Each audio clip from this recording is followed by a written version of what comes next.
Hey there, everyone. I'm going to be talking to Rachelle Rak this morning. Just a moment. Let me get her on the line. Just a moment. And there she is. Rachelle Rak as I live and breathe. Oh my God. Thank God you reached out. I was like, oh my gosh, I'm stuck in the 80s still, Randy, trying to keep up with you. Hello. Oh my gosh.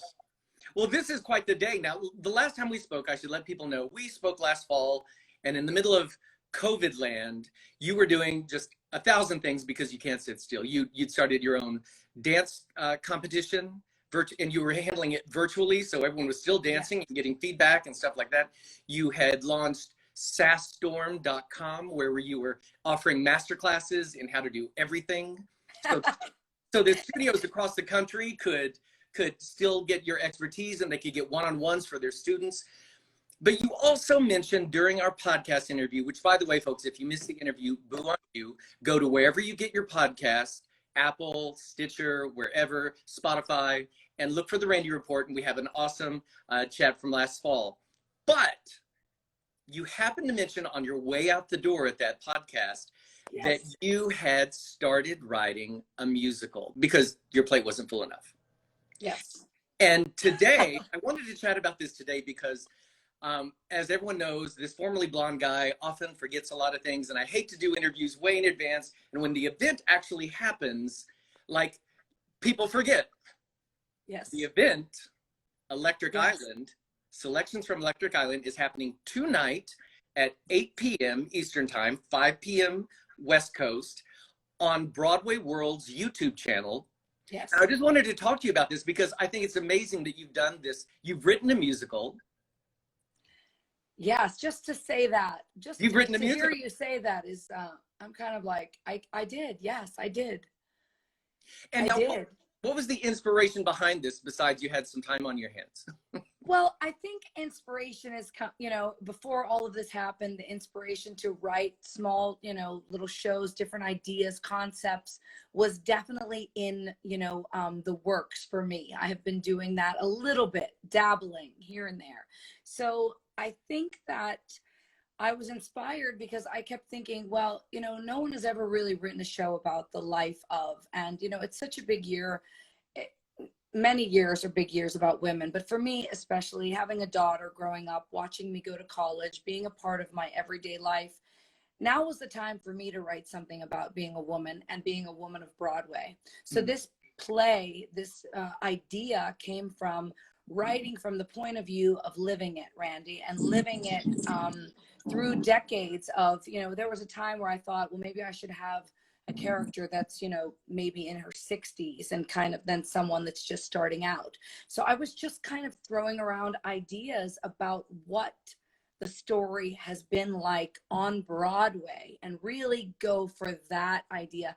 And Broadway to me, Randy, means anywhere. It means the West End. It means the tour. It's the same. You learn that the more you do Broadway musicals, you realize it's the theatrical life that I'm talking about, the musical life.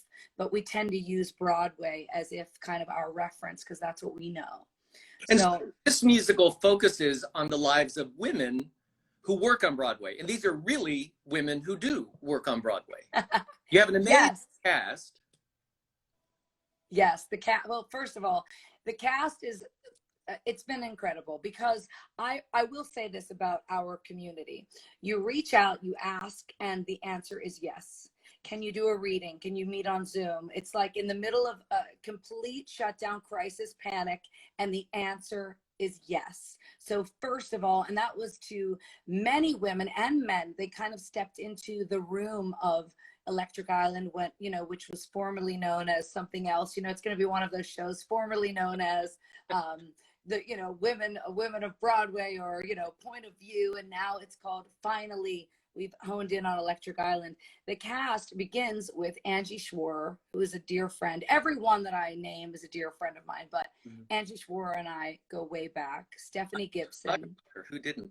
I mean, who's done, she's incredible, and I'm just so excited to hear some of her story, because, you know, Randy, when you're writing about women and you have ideas of who you're writing about a little bit, so you're kind of giving a little bit of a hint of their story with a sprinkle of your own. You know, there's a thread line of myself within this piece, but I really tried to branch out and make it about the women that I've seen, the stories that I've heard, and certainly in the best light that I could ever show them. You know, Angie Schwar, Stephanie Gibson, Jerusha Caravas, Marissa Rosen, who again, who's just been my friend forever, and Joy Hidalgo and Felicia Finley.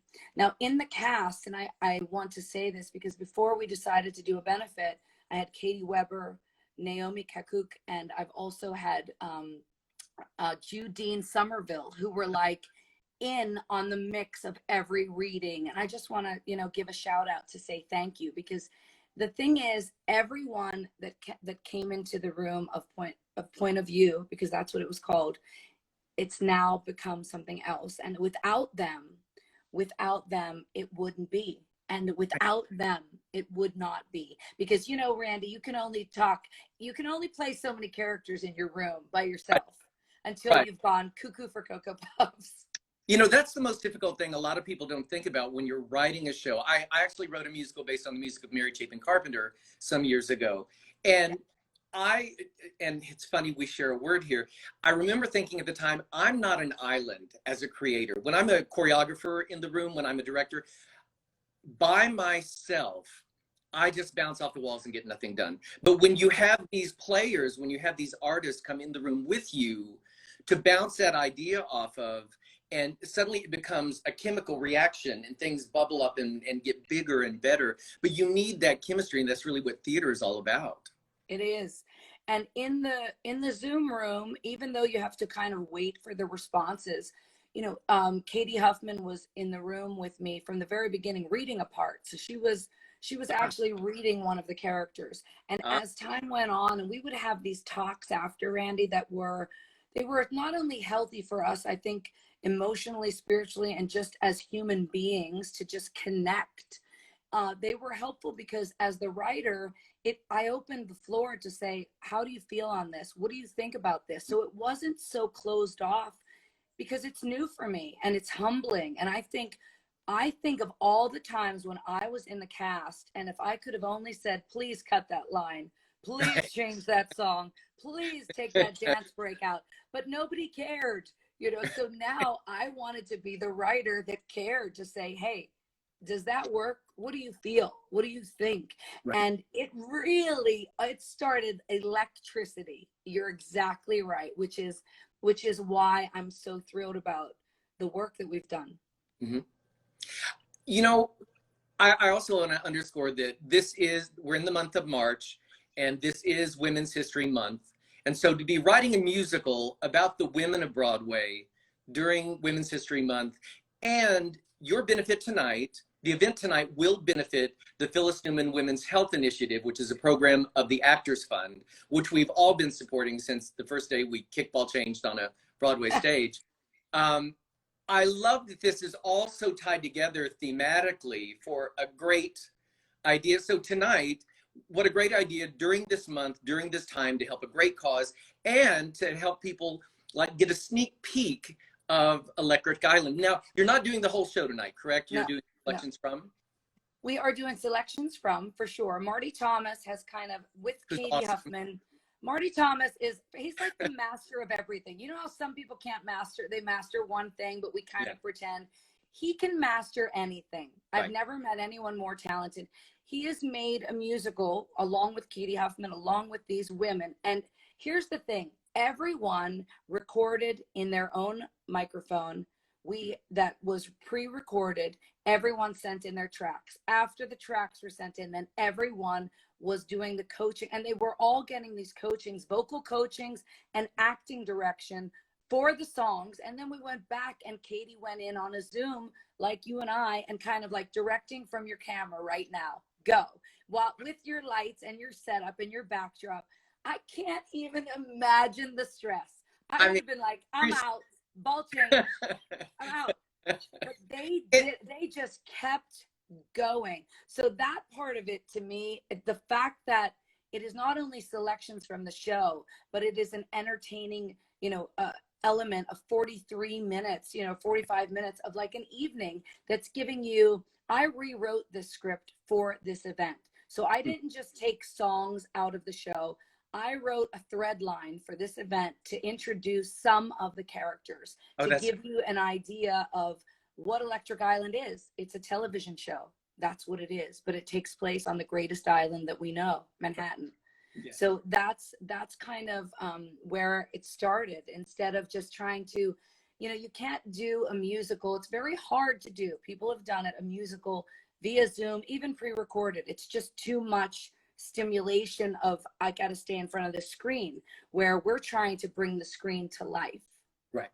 Well, even I think of you as a performer, you are so physical innately as a performer yourself.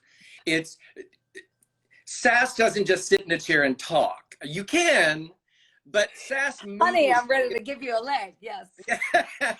And so just the idea of, you knew that you were going to present this in a certain way, that you have to like bring it down a little bit to keep the focus on the story, make sure that people are hearing what it is you want them to get, that's one of the pluses though. You can make the viewer, no one's going to, they're not going to look over in a corner, hopefully, and like get drawn into the scenery or something. They're going to come into you.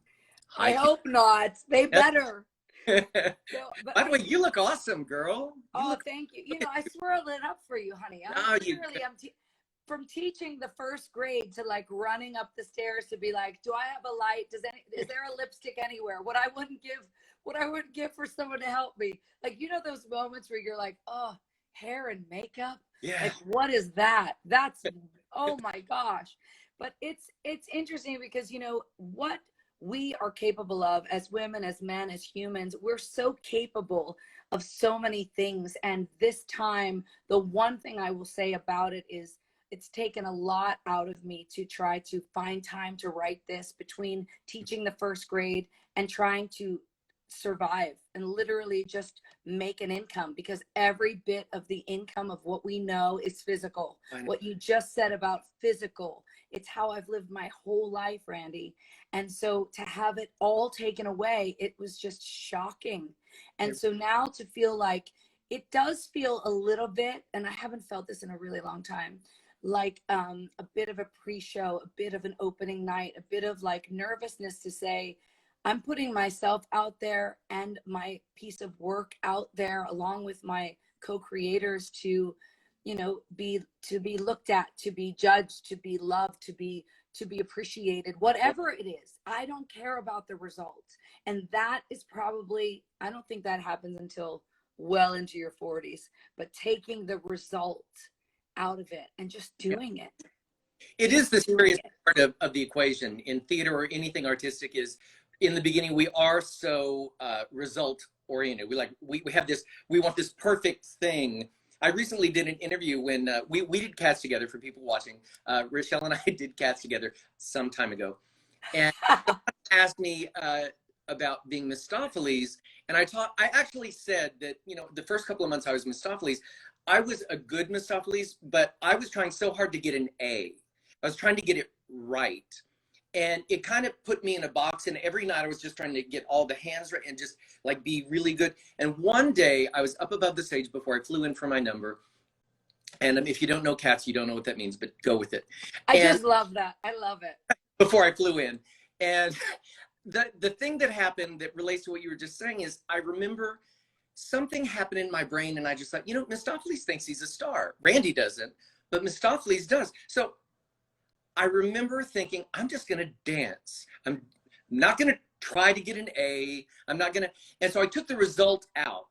And when I touched down, I just danced like that. Last time in dance class in New York City, when the teacher says, okay, we're going to do the combination one more time, but you just do what you do. Do your nightclub act. Yes. And it was this growth. I jumped 1,000% in my performance because I stopped trying to follow the rules, and I broke the rules that I knew. And yes. I wasn't and you could see, because all the cats are around the perimeter of the stage during the number, and you could see everyone's face going, what are you who are you? But I tell that story now because I want people to know when you're trying to get an A, when you're trying to get it right, you're not in the creative flow. You're not getting this anything. No. You got to get out of your way and just right. Yes, and the thing is, what you're saying, and I got to see that firsthand, that magic, because by the time I joined, you were living the star life. I mean, you were in it, and I can only imagine from where you began to where, you know, you went. And I look back at those times, and Randy, it's so true. It's about how to teach someone. I teach a young girl, you know, and she's 15, and I say, I'm going to save you 15 years right now. Today, I'm going to save you in 15 years how to be still, how to trust stillness, how to tell a story, and how to forget that anyone, I said, I don't care if Baryshnikov is walking by, I don't care who's walking by. If you're truly in it, no one can touch you, no one. And, you know, I'm always so positive in that with the young people, because yes, we all pay our dues and serve our time and do these different things. However it comes in our lives, it depends. We all have a different story. But tonight is the first chapter of a new story for me. I could cry because it feels surreal. I can imagine. And I believe in change. I believe in people being able to change. I look at you. I look to people that have completely re-envisioned their careers. And when people say to me, but you're a dancer and you're a this and you're like, yes, I have been. And now when it says Rachelle Rak, writer or book or lyrics, I'm kind of like taken back by it. And I'm just so grateful. And to my writing partner, Stephen Jamail, who helped me to really believe that I could do it. Yeah. Well, I want people to tune in tonight. I don't want to give too much away about the show, but I do want people to watch tonight, Thursday, March 25th, at 8 p.m. Eastern Time, 5 p.m. West Coast, Electric Island on Broadway World's YouTube channel. Remember, it's going to benefit the Phyllis Newman Women's Health Initiative, which is a program of the Actors Fund. And it's going to be written by Rachelle Rak. How awesome is that? Awesome. Pretty awesome. Randy, thank you. I mean, you're such a gift. You're such a support. You're so wonderful to all of us out here trying to just continue to, you know, make changes and grow, you know, and it's really important, the things that you're doing. And I just want to say thank you personally. You're the best. I have this bit of a platform and whatever I can do to help people. I want to say, you know, speaking of shifting lanes every now and then, I saw watching right now, Sebastian Lacaze, who we adore. He did a little content shift change, directing and writing a web series and things. So many of us do make these shifts in our lives, but it's that drive that we keep being creative to have a message to share and everything. And so that's what you're doing today. I'm so proud of you. And thank you for doing this on the day of. It's the day of the skit, folks. It's the day of the skit. But yay, thank you. I adore you. I love my theater community. Thank you, I do Danny too. Our Davis, tribe is my awesome. producer.